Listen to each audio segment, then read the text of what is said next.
Must be a tricky forecast because the meteorologists are double teaming it in the backyard. No, we saved the tricks for October, Scott. Only treats right now. Yeah, we got Anthony here. He's staying later than normal. We both had super days today, super shifts. Yeah. You were out in the field? I was in Wilkes-Barre at the Fine Arts Fiesta there. It rained for a little bit, but there's still a lot of turnout there. So excited to see what comes this weekend, because obviously the better weather is going to come. We'll speak about that in a minute, but we got other things we're talking about now. Yeah, and I spent some time earlier today. I love seeing Anthony out in the field. I was up at Montrose for the Gardening Club's monthly meeting, and I was the guest speaker today, and they were kind enough to give us all kinds of gifts here from their garden. So these are cuttings from their garden of bleeding hearts. We have some lily of the valley. Now, Anthony, these are 121 years old. They planted this when they first started the gardening club up in Montrose, which is the oldest gardening club in all of Pennsylvania. So really I better not drop it, right? No, don't drop it. We also have all kinds of herbs here, mint and oregano and basil we'll be planting in the backyard garden very soon. So beautiful plants to add to our backyard. And we also have some clematis too back here that will end up trellising on our farm, on our fence back there, which is exciting. So beautiful, beautiful gifts from the gardening club. Thank you for having me.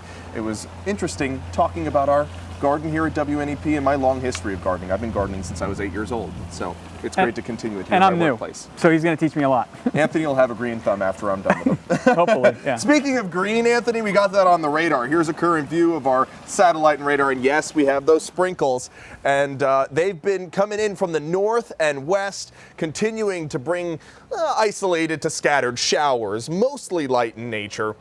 What we really have been noticing is that cloud cover overhead. It's been pretty substantial. There's a look at the northern tier where those sprinkles have been streaming in, specifically up there near Montrose. I had a few showers while I was on my drive back to the backyard here at WNEP from Montrose. We were dealing with those sprinkles, and we still see them over Bradford County too. Here's the bigger picture. We had that low pressure system swing through yesterday, and that's what brought us those scattered showers and storms last night. Now that cold front's off the eastern seaboard, we have that northwest flow bringing in a few sprinkles, but it's also bringing in that cooler air. Look at how much cooler it is compared to yesterday. We were in the upper 60s. Today we only got into the mid 50s, and for some spots north and west, we remained in the 40s all day. So that colder feel.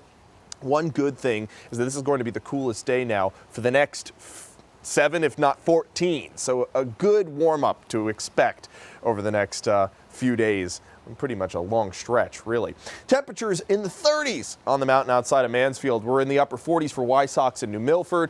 50s for parts of the Susquehanna Valley, Selinsgrove and Elysburg at 50 on the dot. Same for Tower City.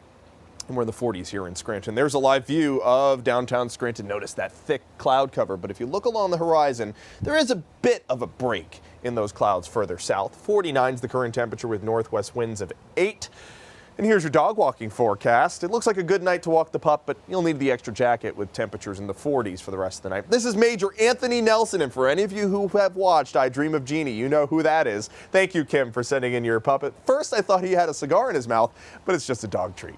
Here's your overnight forecast. Cloudy skies continue. Scattered sprinkles. 45 is the overnight low. Those winds begin to quell. They'll be north-northwest at 5 miles per hour. Temperatures across the region in the 40s. Some spots further north and west could be in the upper 30s, but no risk of a frost. Tomorrow, yes, another sprinkle possible in the morning. Just a few hundredths of an inch expected.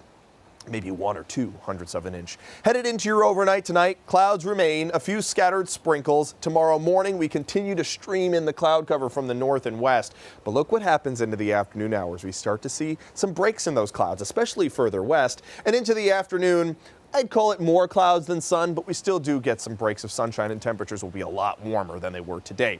Saturday, starting off with sunshine. We hang on to the sunshine a large part of your Saturday, but into the afternoon hours, a possible shower isolated in nature.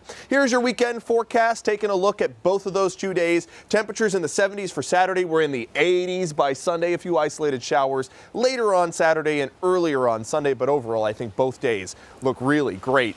Here's your 7-day forecast. Wow, Anthony, take a look at that warm-up. We could be approaching 90 by Monday and Tuesday. We have not seen 90 yet here in Scranton. That would be the first time. And models are just increasing the temperatures. So I know we could be feeling some summer heat in mid-May. You guys are a good team back there. Yeah, we should be doing this more often. Maybe we'll do it as long as Anthony's willing to stay a little bit later on his shift. Well, not all the time. Yeah. We'll just order him to do it. Okay. Aye, aye, boss. Thanks, gents.